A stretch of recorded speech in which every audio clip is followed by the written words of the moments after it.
Grand Training Systems, one for Sylvie, beautiful weather of Germany, not at all unfortunately.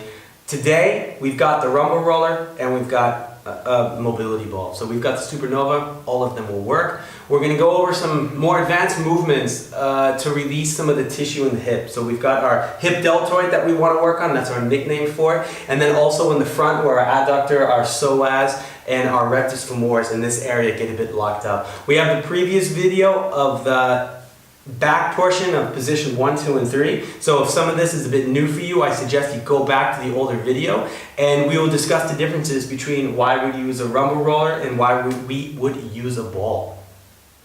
Alright, so we already have Sylvie prepped in this position, which if you haven't seen the video from before, we're going to quickly go through the position 1, 2, and 3, which is very important because it's going to wind the tissue up for the next couple exercises. So if you have not seen that video, you need to go back and watch it because it will explain the more advanced movements we're going into here. So Sylvie, go ahead, you're in position 1 right now. Go ahead and drop into position 2. So on the elbow, arm stays here, and now position 3, go ahead and go over. That's going to help, again, as I said, wind the tissue up because we're not doing those first 3 now because technically they would have already been done. Now we go into the Gewebespiel, or the tissue game. And what, Sylvie, you can go ahead and start the exercise as you've been briefed what to do. What we want her to do is keeping the knee on the ground if possible because we want to keep that leg as dead as possible. She's going to go from the back portion of her pelvis slowly into the front portion, and as she does it, the reason we call it the tissue game is if you just completely roll, not really being sensitive to where you're going, you're gonna go over your hips. You've noticed that, yeah? You're gonna go over the bone. So as she's slowly moving from each piece of tissue or fascia that hurts, she has to sometimes move her body up or adjust a little bit down so the ball continues to stay in the tissue. That's why it's called the tissue game.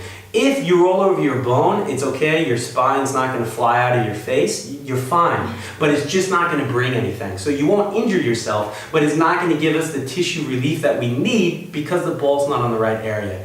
From this position, as you see, now she's dropped completely almost in a parallel position to the floor. This is what we call the Magic Mike position because for all of you know the movie, it looks a bit funny the way she's moving on the floor, hence the name Magic Mike.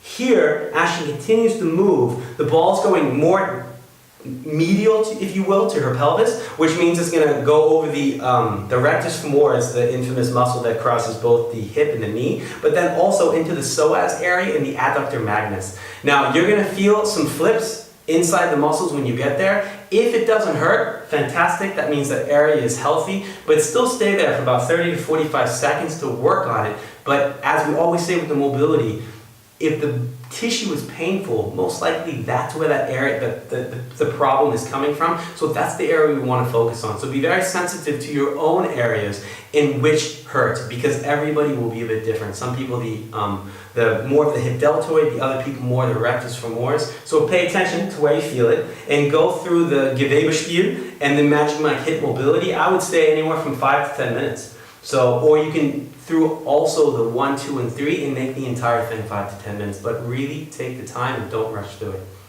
Alright, so we've got Sylvie prepped. We've got the rumble roller, which I think is awesome because of the little knobs it has on it. It really acts like a massage. A normal foam roll will work if you don't have access to one of these, but this is a great step to use when the ball is way too much pressure for somebody. That happens quite often when the tissue in the area is very sensitive. So this is a great way to kind of make a baby step towards the ball. So from here, we're going to have Sylvie start again in the position 1, drop on the elbow for 2, and then over for 3, and then here, because it's a roll, we're going to move more north to south versus east to west. Yeah, with the balls, we like to go left to right. This one's going to be more of a roll forward and back. So again, she's really able to relax herself here, keeping the leg very dead. If possible, I like to keep the knee on the ground because then that guarantees the suppleness of our tissue. And you are just going to slowly start turning, searching for areas that are painful. And when you find them, stay there. Try to release them a little bit until she drops all the way into her Magic Mike position as before. And from there, continues the same way. So the only thing that is different